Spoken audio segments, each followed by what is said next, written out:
जीवन में सफल होने के लिए कोई शॉर्टकट रास्ता नहीं है। अगर आपको सफल होना है तो सफलता के मार्ग पर मेहनत के साथ आगे बढ़ना होगा। आज मैं ऐसे एक शख्स की बात करने जा रहा हूं जो शख्स अपने इस जुनून पर सफलता के रास्ते पर बढ़ने का प्रयास कर रहा है। कुछ दिनों पहले मैं ट्रेन से घर आ रहा था तो रास्ते में मुझे एक लड़का मिला। बातचीत होने लगी। मैंने उससे पूछा तुम क्या करते हो, तो उसने बताया मैं ब्लॉगर हूँ। बहुत अच्छा लगा सुन के, बड़े गर्व से उसने कहा मैं एक ब्लॉगर हूँ। मैंने कहा क्या करते हो, तो उसने अपना बताया कि मैं वेगाबाउंड राकेश के नाम से एक ब्लॉग करता हूँ और उस ब्लॉग में कहीं भी वह जाता है यात्रा संबंधित विवरण वह देता है।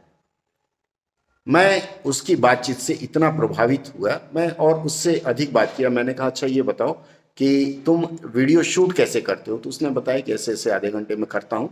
फिर मैंने पूछा उसकी एडिटिंग, उसने कहा एडिटिंग में कम से कम 3 से 4 घंटे लग जाते हैं। हैरानी हुई कि इतना डेडिकेशन। मैंने फिर और आगे पूछा कि तुम रहते कहाँ हो, तो उसने बताया कि मैं सुंदरबन, पश्चिम बंगाल का यह सुंदरबन क्षेत्र है, वह जलीय और जंगली क्षेत्रों का एक मिश्रण है और काफ़ी लंबा चौड़ा क्षेत्र है यह। तो बताया सुंदरबन का रहने वाला है। फिर बात होने लगी तो उसके दाहिनी आंख में कुछ समस्या है, यूवाइटिस के साथ कुछ और इन्फेक्शन है, जिसके कारण पिछले 6 महीने से वह ठीक से देख नहीं पाता है उस दाहिनी आंख से, और उसका इलाज चल रहा है। घर में ही बैठा था। उस दिन संयोगवश 6 महीने बाद वह घर से निकला था और घर से निकल करके अपने दोस्त के पास जा रहा था घूमने के लिए। इस बीच जब तक वह इलाजरत रहा उसने अपना वीडियो भरसक मेहनत करके अपना वीडियो वह डालता रहा यूट्यूब पर, और धीरे धीरे मैंने देखा कि उसके दर्शकों की संख्या भी बढ़ रही है और फिर वह भी आगे बढ़ रहा है। यह तो एक उदाहरण हुआ। मैंने ऐसे कई लोगों को देखा है जो अपने जुनून को पाने के लिए या फिर अपने लक्ष्य के लिए लक्ष्य निर्धारित कर लेते हैं तो उस पर बढ़ते जाते हैं। मेरे एक मित्र हैं, आजकल लखनऊ में रेलवे में हैं और सीनियर ड्राइवर हैं।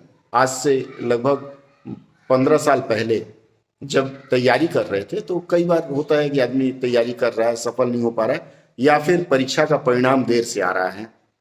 तो मैंने सुझाव दिया उनको कि रविंद्र आप कुछ और परीक्षा क्यों नहीं देते हैं या किसी और परीक्षा की तैयारी क्यों नहीं करते हैं। तो उन्होंने मुझे कहा कि भैया अगर मुझे बनना है तो मैं रेलवे में ड्राइवर ही बनूंगा, दूसरे किसी क्षेत्र में नहीं जाऊंगा। और उनके इस जुनून ने उनको सफलता दिलाई और सफल होकर के आजकल लखनऊ में कार्यरत हैं। इसी तरह से एक और लड़की मुझसे मिली थी, तो वह ग्रेजुएशन के बाद ट्रांसलेटर की तैयारी कर रही है। मैंने उससे पूछा, दिशा नाम है, मैंने पूछा दिशा तुम ऐसा क्यों नहीं करती, किसी और परीक्षा का फॉर्म क्यों नहीं भरती हो। तो दिशा ने जो जवाब दिया, दिशा ने कहा कि सर अगर बनना है तो मैं ट्रांसलेटर ही बनूंगी, कुछ और नहीं बनूंगी। मेरे पापा कहते हैं तुम कुछ और फॉर्म भरो, लेकिन मैंने तय कर रखा है कि मैं हिंदी के क्षेत्र में ही काम करूंगी। और उसके इस जिद ने उसे इस मुकाम तक पहुंचाने का प्रयास किया है। दोस्तों, अगर आप लोगों का भी कोई सपना हो तो सपना सिर्फ देखने से नहीं होगा, सपने को पूरा करने के लिए एक जिद बनाइए। जिद बनाने के साथ उस पर कार्य प्रणाली में लग जाइए और कैसे वह लक्ष्य पूर्ति हो इसके संसाधन ढूंढिए और पथ पर आगे बढ़ चलिए। देखिए आप सफल जरूर होंगे और सफलता आपके चरण चूमेगी ही चूमेगी। लोग भी याद रखेंगे कि सचमुच यह एक ऐसा आदमी है जिसने जो कहा वह हासिल किया।